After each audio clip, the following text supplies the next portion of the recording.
تو میرے عزیز بھائی، محبوب کو اللہ تبارک و تعالیٰ نے معراج عطا کی۔ اب وہ معراج میں بھی نا بندے بڑے پریشان ہیں، میں بات سمیٹنا چاہتا ہوں۔ اب زمانہ ہو گیا، ایک گروپ پہ میں نے جمعے میں کہا تھا کہ اب ہر سال نہیں ہم دلیلیں دینا چاہتے کہ حضور خواب میں گئے کہ حقیقت میں گئے۔ یہاں عجیب منظر ہے، بعض لوگ نہ کہتے ہیں جی نبی کریم نے سارے معراج جتنے بھی محبوب کو یہ معراج ہوا یہ خواب میں ہوا ہے۔ میں اگر کہوں کہ میں نے رات کو خواب دیکھی ہے، میں پاکستان کا صدر بن گیا ہوں، تو آپ کو کوئی اعتراض ہے اس پر؟ آپ سے کسی کو کوئی اعتراض ہے؟ ویسے میں کہوں یہاں کھڑا ہو کے کہ میں صدر ہوں تو آپ کو اعتراض ہے، کیونکہ جناب آپ صدر نہیں ہے۔ میری بات کی سمجھ آ رہی ہے؟ کوئی شخص آپ میں سے اٹھ کے کہے کہ میں نے خواب دیکھی ہے، رات خواب میں یہاں سے نکلا ہوں، امریکہ گیا، وہاں سے برطانیہ آیا، وہاں سے ہالینڈ چلا گیا، وہاں سے افریقہ کے جنگل دیکھے، وہاں سے میں عرب آ گیا، میں نے جو ہے وہ دبئی اور مسقط اور یہ سارے ریگستان دیکھے، اور پھر میں اللہ نے مجھے موقع دیا اور مجھے حرم کی حاضری نصیب ہوئی خواب میں سارا دیکھ کے آیا ہوں، تو آپ کو کوئی اعتراض ہے؟ کیوں جی؟ کیونکہ اور اگر وہ کہے حقیقت میں صبح نکلا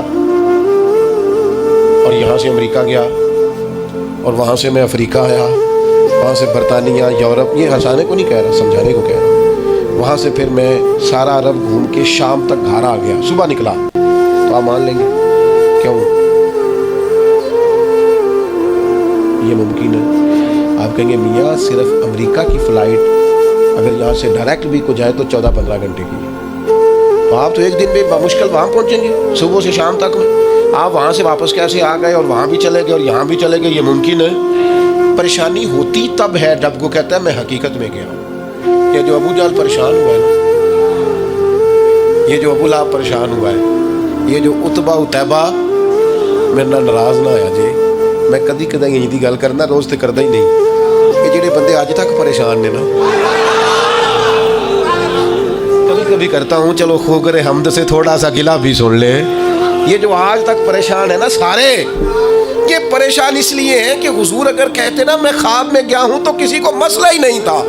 محبوب فرماتے میں گیا ہوں، سبحان الذی اسریٰ بعبدہ لیلا من المسجد الحرام الی المسجد الاقصی، حضور مسجد حرام سے مسجد اقصی تک، اور وہی ایک رات میں نہیں ہو سکتا، وہی ہفتوں مہینوں کا سفر ہے، وہی نہیں ہو سکتا تھا۔ مسجد حرام سے مسجد اقصی جایا ہے نہیں جا سکتا، لیلا رات کے تھوڑے حصے میں۔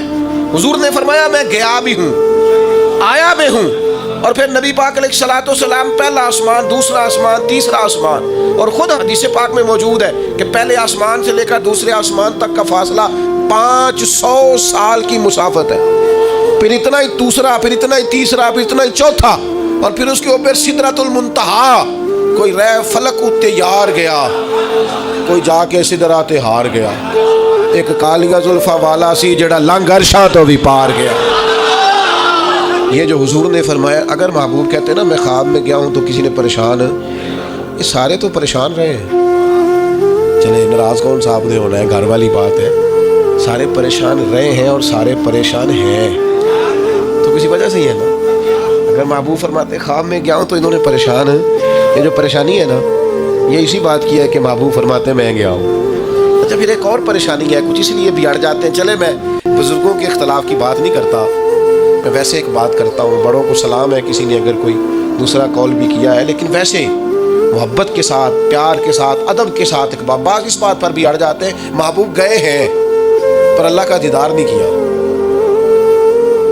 حضرت جبریل امین علیہ السلام کی زیارت کر کے واپس آ گئے۔ یہ تو نہیں ہو سکتا کہ میں آپ کو بلاؤں اور آپ سے ملوں نہ۔ اور پھر شیخ محقق شاہ عبد الاقصی محدث دہلوی رحمۃ اللہ لکھا ہے حضرت جبریل علیہ السلام کسی نبی کے پاس 2 دفعہ گئے، کسی کے پاس 4 دفعہ گئے، کسی کے پاس 6 دفعہ گئے، نبی کریم کی بارگاہ میں حضرت جبریل 24,000 مرتبہ حاضر ہوئے۔ تو وہ تو روز یہاں آئے ہوتے تھے، ان سے ملنے جانا تھا، ان سے ملنے جانا تھا، محبوب تو گئے۔ اور پھر حضور علیہ السلام فرماتے ہیں میں نے اپنے رب کو سونی صورت میں دیکھا، اور نبی پاک فرماتے ہیں رب نے اپنا دست مبارک میری پشت پہ رکھا، اس کی ٹھنڈک جو اس کی شان کے لائق پشت پہ رکھا، اور اس کی ٹھنڈک میں نے سینے میں محسوس کی اور حضور فرماتے ہیں جب اللہ نے وہ دست مبارک رکھا تو پھر میں نے مشرقوں کو بھی جان لیا اور مغربوں کو بھی جان لیا، پھر سارے علوم مجھ پر واضح ہو گئے۔ ابن یعقوب کو اللہ نے صورت بخشی، ید بیضا کی کلیم اللہ کو نعمت بخشی، اور جناب عیسیٰ کو مسیحائی کی دولت بخشی۔ ہر نبی کو کوئی عزت کوئی عظمت بخشی۔ میری سرکار کو بے پردہ زیارت، میری سرکار کو بے پردہ زیارت۔ تو میرے عزیز یاد رکھیے گا کہ حضور کا واقعہ معراج یہ تو امت کے لیے شانوں کا باعث ہے، یہ تو عظمتوں کا باعث ہے۔ اس لیے اچھا پھر ایک اور مسئلہ بھی، آج ایک دوست مجھ سے کہنے لگے، ایک صاحب کہہ رہے تھے 27 رجب کو محفل نہیں کرنی چاہیے، یہ تو کنفرم ہی نہیں ہے کہ 27 کو معراج ہوئی۔ تو میں نے کہا یہ تو میلاد والی بات ہو۔ ایک صاحب مجھ سے کہنے لگے کہ حضور کا میلاد 12 ربیع الاول کو نہیں۔ میں کہ تو پریشان نہ ہو، میری جماعت بڑی پیار والی ہے، وہ تو سفر میں بھی میلاد کرتی رہتی، ربیع الثانی میں بھی میلاد کی محفل۔ اب تو مجھے زمانہ گزر گیا سفر کرتے، وہ تو سارا سال ہی میلاد کرتے رہتے، آپ کیا بات کرتے؟ اب کون 12 کا پابند رہا ہے، سارا سال میلاد ہوتے؟ کہنے لگے جی 9 ہے۔ تو میں نے کہا پھر بھی کوئی اعتراض نہیں، آپ 9 کو کر لیں، ہمیں کوئی پریشانی۔ ہم 27 رجب کو معراج کی محفل کر رہے ہیں، آپ کا خیال ہے 5 رجب ہے، آپ 5 کو معراج کی محفل کر رہے ہیں، ہمیں تو کوئی پریشانی والی بات ہے۔ تو بلا وجہ کے الجھاؤ، بلا وجہ کی بحثیں نہیں ہونی چاہیے۔ بات کو ختم کرتا ہوں، کرنا کیا ہے، امت نے کرنا کیا ہے؟ واقعہ معراج سبق کیا دیتا ہے، درس کیا دیتا ہے؟ واقعہ معراج امت کو یہ سبق دیتا ہے کہ نبی پاک علیہ الصلوۃ والسلام نے اپنی حیات ظاہری میں جتنا سفر کیا ہے وہ عروج کی طرف کیا، وہ فتح کی طرف کیا۔ نبی پاک علیہ السلام نے ہر قدم اٹھایا ہے تو وہ جد و جہد ہے، وہ کامیابی ہے، وہ آگے بڑھنا ہے، وہ عروج ہے۔ وہ 1 2 3 صحابہ سے بات شروع ہوئی، پھر حضور مدینہ طیبہ تشریف لے گئے، پھر حالات کا یہ رنگ ہوا کہ ان فتحنا لک فتحا مبینا، پھر وہ عروج ہوا، وہ 23 سالوں میں وہ انقلاب آیا، آگے بڑھنا، جد و جہد کرنا، کوشش کرنا، عروج کی طرف جانا۔ وہ وقت آیا کہ اذا جاء نصر اللہ والفتح ورأیت الناس يدخلون فی دین اللہ افواجا، محبوب آپ دیکھیں گے اللہ کی مدد آئی، فتح حاصل ہو گئی، فوجوں کی فوجیں دین میں داخل ہو رہی۔ عروج ہے، کمال ہے، ترقی ہے، آگے بڑھنا، جد و جہد کرنا۔ امت آج بیٹھ کے سوچ رہی ہے کہ ہم نے کوئی محنت ہی نہیں کرنی، ہم نے آگے نہیں بڑھنا، ہم نے کسی ایجاد کی طرف توجہ نہیں دینی، ہم نے ترقی کا کوئی رستہ اختیار نہیں کرنا۔ یہ ایک ایجاد کر کے ہمیں دی گئی ہے نا موبائل، اس کا مطلب یہ ہے کہ ہم اپنی کمر ٹیڑھی کر لیں لیٹ لیٹ کے موبائل دیکھ دیکھ کے۔ ہمیں تو دیکھنا چاہیے تھا کہ ٹیکنالوجی بڑھ رہی ہے، ایجادات بڑھ رہی ہیں، ہمیں آگے بڑھنا ہے، مسلمانوں کو آگے جانا ہے، اور کس طرح کر کے فروغ دین کے لیے ان ساری چیزوں کو استعمال کرنا ہے، اور زیادہ سے زیادہ ترقی حاصل کر کے اپنے دین کو فروغ دینا ہے، آگے بڑھنا، امت کا سار اونچا کرنا ہے۔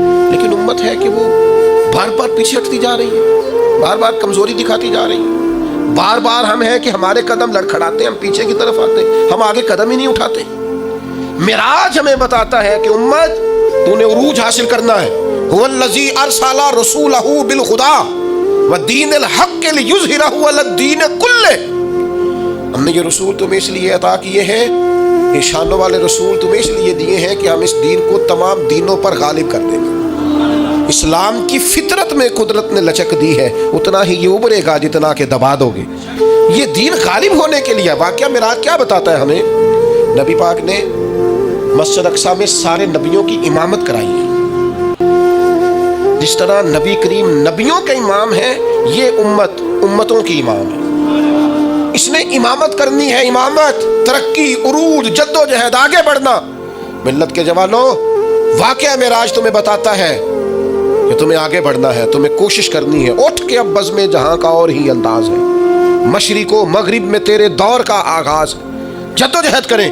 میرا مالک بڑا کریم ہے، جو اس کی جانب ایک قدم اٹھاتا ہے، اللہ کی رحمت آگے بڑھ کے اس کا استقبال کرے۔ آپ کوشش تو کریں، ہمت تو کریں، جد و جہد تو کریں، آپ آگے تو بڑھیں۔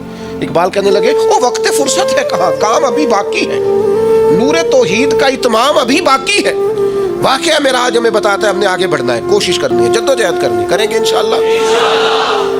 جو شخص جس حد تک اپنے لیے, ملک کے لیے, ملت کے لیے, خاندان کے لیے, قبیلے کے لیے, دین کے لیے جدوجہد کر سکتا ہے وہ کرے, وہ آگے بڑھے, ہمت کریں, 2-2 4-4 لوگوں کا بازو تھامیں, سہارا بنے, لیکن عروج کی طرف بڑھے. نوجوانوں سے کہتا ہوں جدید حالات کو دیکھو, سیکھو, ٹیکنالوجی کی طرف بڑھو, علم کی طرف بڑھو, شعور کی طرف بڑھو, بیٹھے نہ رہو, 2-2 4-4 5-5 10-10 کورسز کرو, آگے بڑھو.